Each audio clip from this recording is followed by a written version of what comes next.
Good morning, my miracle friends. Lesson 72 from A Course in Miracles. Holding grievances is an attack on God's plan for salvation. This might sound a bit hardcore, but let's just go with it. Holding grievances is an attack on God's plan for salvation. While we have recognized that the ego's plan for salvation is the opposite of God's, we have not yet emphasized that it is an active attack on his plan and a deliberate attempt to destroy it. In the attack, God is assigned the attributes which are usually associated with the ego, while the ego appears to take on the attributes of God. The ego's fundamental wish is to replace God.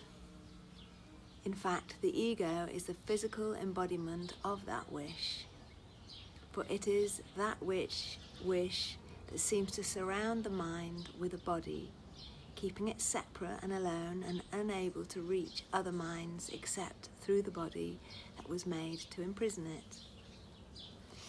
The limit on communication cannot be the best means to expand communication, yet the ego would have you believe that it is. Although the attempt to keep the limitations that a body would impose is obvious here, it is perhaps not so apparent why holding grievances is an attack on God's plan for salvation. But let us consider the kinds of things you are apt to hold grievances for. Are they not always associated with something a body does? A person says something you do not like. He does something that displeases you. He betrays his hostile thoughts in his behavior. You are not dealing here with what the person is.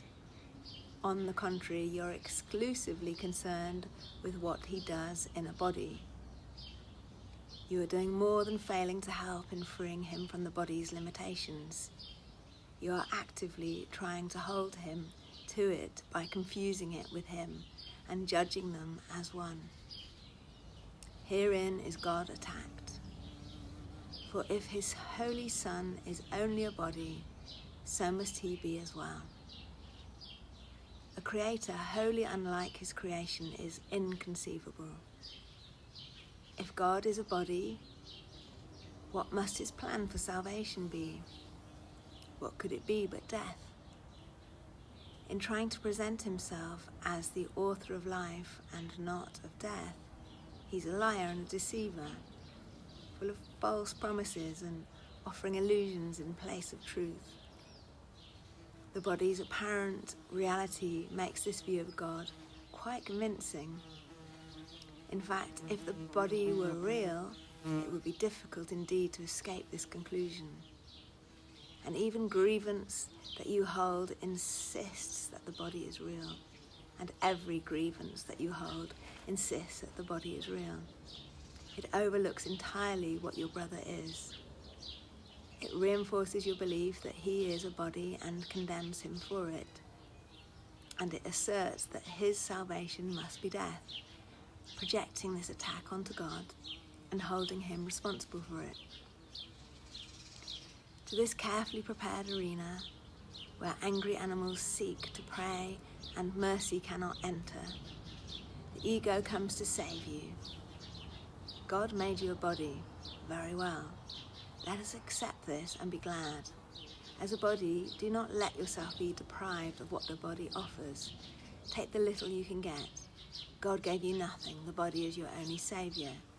It is the death of God and your salvation.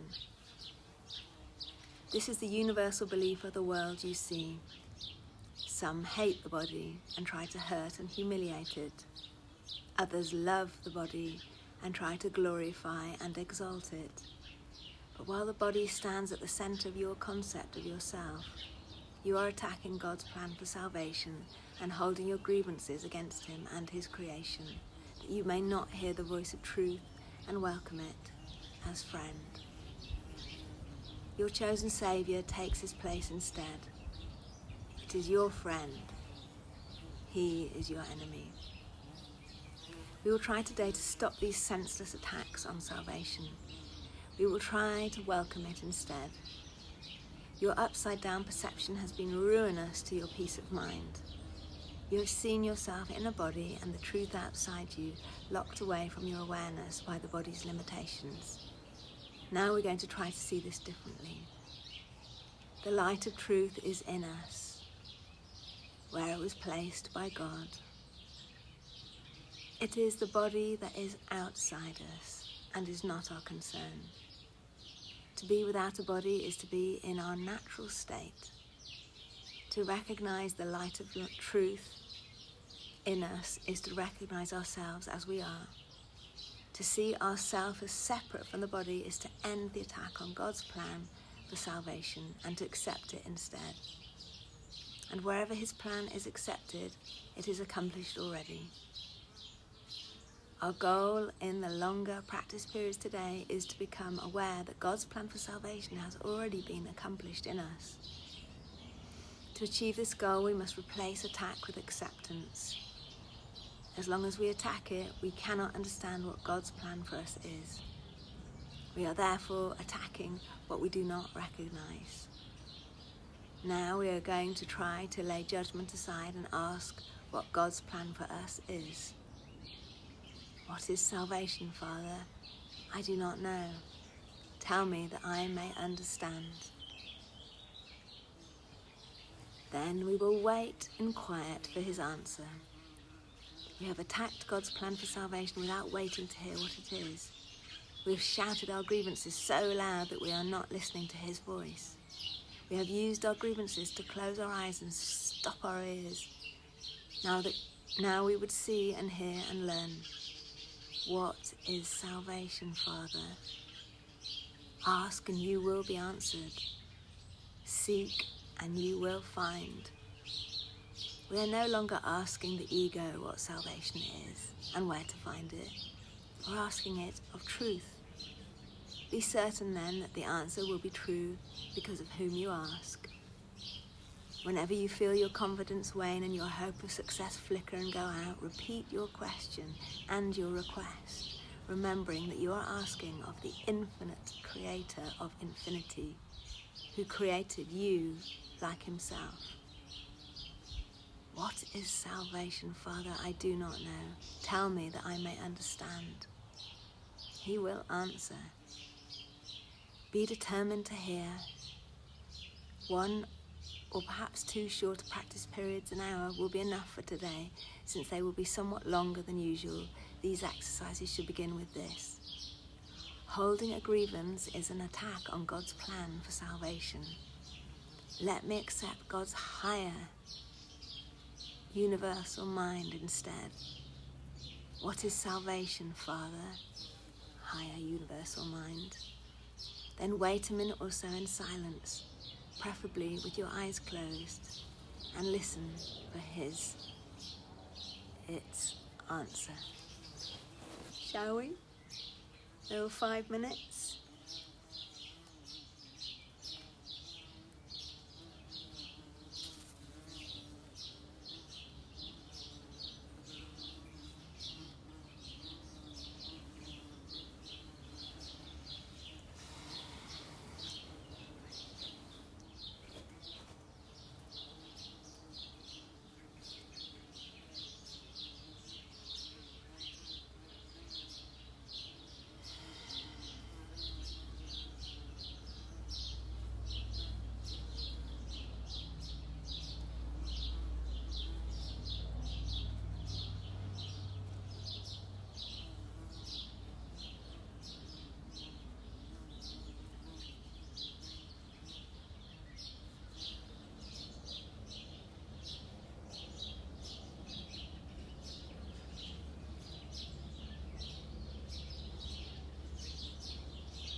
divine, loving light within us and all around us.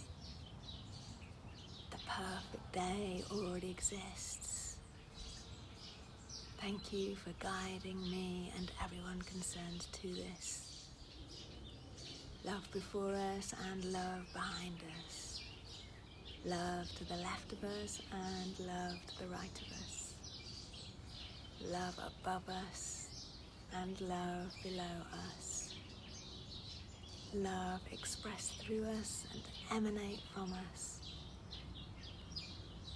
Touching everyone and everything in the form and the formless with love and lightness and peace and abundance and compassion and kindness. Where would love have me go today? What would love have me do today? What would love have me say or not say today? And to whom? See you tomorrow.